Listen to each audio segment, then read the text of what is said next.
পবিত্র কোরআনে বলা হয়েছে মানুষ যা চেষ্টা করে তাই পায়, সূরা আন-নাজম। আবার অন্যদিকে হাদিসে এসেছে মানুষের ভাগ্য মায়ের গর্ভেই লিখে দেওয়া হয়।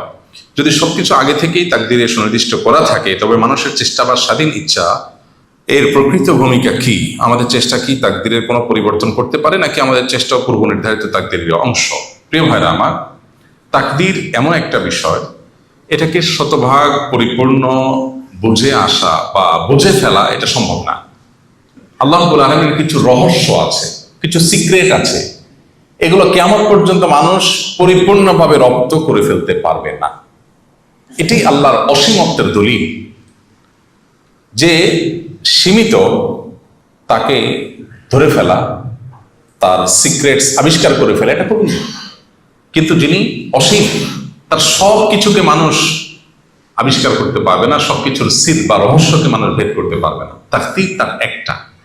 গায়েবের প্রতি ঈমানের যে পরীক্ষা আছে এর মধ্যে তাকদীর একটা, যে আল্লাহ রাব্বুল আলামিন যা আমার জন্য লিখে রেখেছেন, তাকদীরে বিশ্বাস করা ঈমানের 6টা মূলনীতির একটা। এই জন্য নবী সাল্লাল্লাহু আলাইহি ওয়াসাল্লাম প্রথম 5টার কথা একসাথে বলেছেন, আর 6ষ্ঠ নম্বর বা তাকদীরটা আলাদা করে বলেছেন।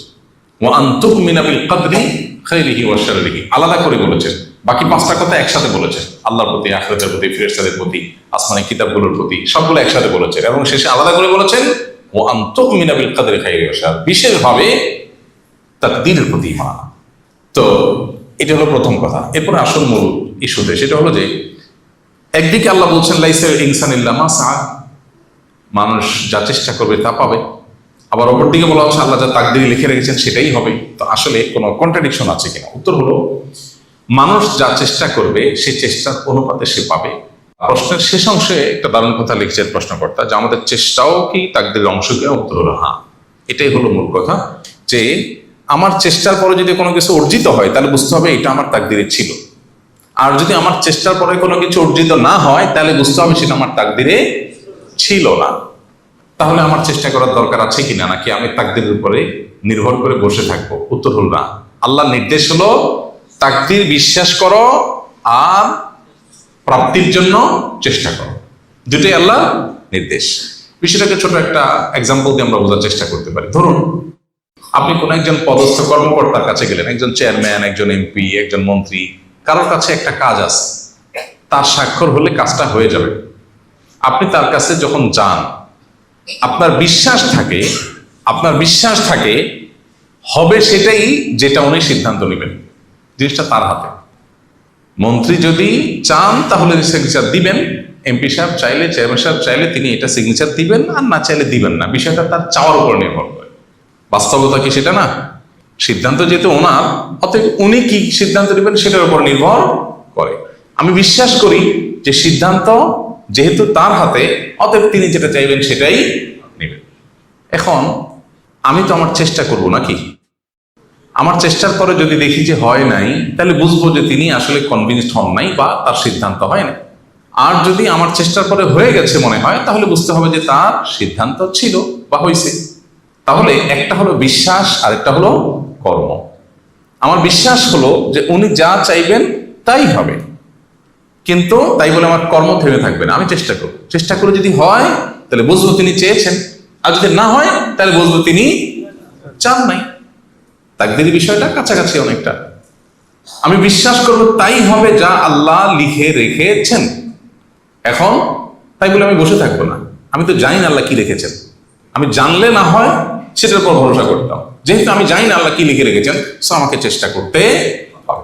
চেষ্টা করে যদি আমি নাও পাই, ভালো কাজ যদি হয়, সেই চেষ্টার কারণে আমি আল্লাহর কাছে আলাদা রিওয়ার্ড পাবো। যা চাইছি তা না পাইলেও সওয়াব ঠিকই পাবো। এই জন্য ঈমানদার চেষ্টা করে যাবে। কোরআনে কারিমে এক জায়গায় না, বেশ অনেক জায়গায় আল্লাহ তাআলা এই কথা বলেছেন, ওয়া লাইসাল ইনসানু ইল্লা মা সাআ।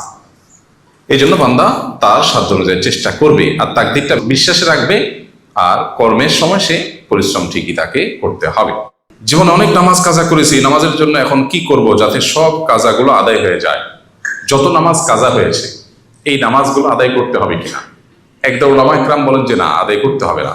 মূলত সমস্ত ফিকহ কিতাবগুলোতে বাবু কাজা ইল ফাওয়াইদ, সব মাযহাবের প্রায় ফিকহ কিতাবগুলোতে এই অধ্যায় আছে, ছুটে যাওয়া নামাজ আদায় করার অধ্যায়।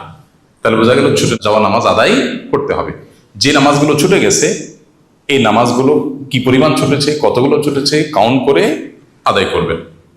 প্রত্যেকটাকে জীবনের প্রথম নামাজ নিয়ত করে করবেন। জীবনের প্রথম ফজর আদায় করলাম 2 রাকাত, এর পরেরটা আবার প্রথম হবে, কারণ পরেরটা শেষ হয়ে গেল যখন, এর পরেরটা এসে প্রথম হলো। এখন এভাবে নিয়ত করে করে প্রত্যেক নামাজ প্রায় শেষ করবেন। ধরুন আনুমানিক 500 ওয়াক্ত নামাজ কাজা হয়েছে, আপনি ক্যালকুলেশন করে বের করবেন, 500 ওয়াক্ত পড়ে শেষ করবেন।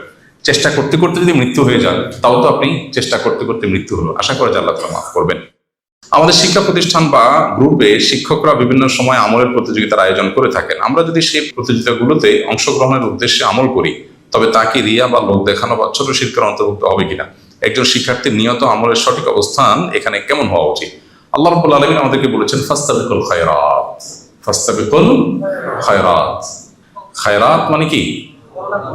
কল্যাণের কাজ, ভালো কাজ, এগুলোতে তোমরা প্রতিযোগিতায় অবতীর্ণ হও। অতএব কোনো শিক্ষা প্রতিষ্ঠান থেকে বা যে কোনো জায়গা থেকে যদি ভালো কাজে কম্পিটিশন হয়, সেখানে অংশগ্রহণ করলেন, আপনি অগ্রসর হয়ে থাকার চেষ্টা করলেন, আপনি নিজেকে সবসময় মোটিভেটেড করবেন যে আমি এটা ওই কোরআনের আয়াতের উপর আমল করার জন্য করছি। আল্লাহ বলেছেন কল্যাণমূলক কাজে প্রতিযোগিতা অবতীর্ণ হও, আমি সেই জন্য অবতীর্ণ হচ্ছি। প্রতিযোগিতায় অবতীর্ণ হওয়াটাই একটা ইবাদত।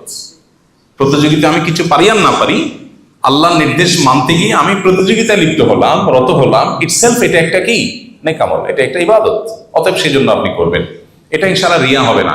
তবে যদি আপনার সবাই সামনে বাহবা নিবেন, সবাই দৃষ্টি আকর্ষণ করবেন, আপনি লাইন লাইটে আসবেন, আপনি সবচেয়ে ভালো ছাত্র হবেন, বাহবা নিবেন, সবাই বলবে ভাই মাশাআল্লাহ মাশাআল্লাহ, আপনি তো পুরস্কার নিয়েছেন মসজিদ থেকে, বাহবা, এই বাহবা নেওয়ার ধান্দা করবেন, তাহলে সেটা রিয়া হবে।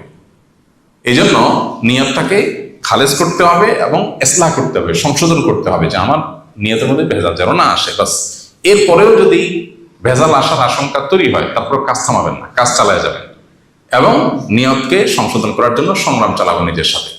অনেক সময় দেখা যায় অনেকে বেশি ভালো শাস্তি গিয়ে বলে না, আমার মনের ভিতরে খারাপ চিন্তা আসছে, তাহলে কাজটা করবো না। এরকম করবেন না, কারণ করতে করতে একটা সময় নিয়ত ইসলাহ করা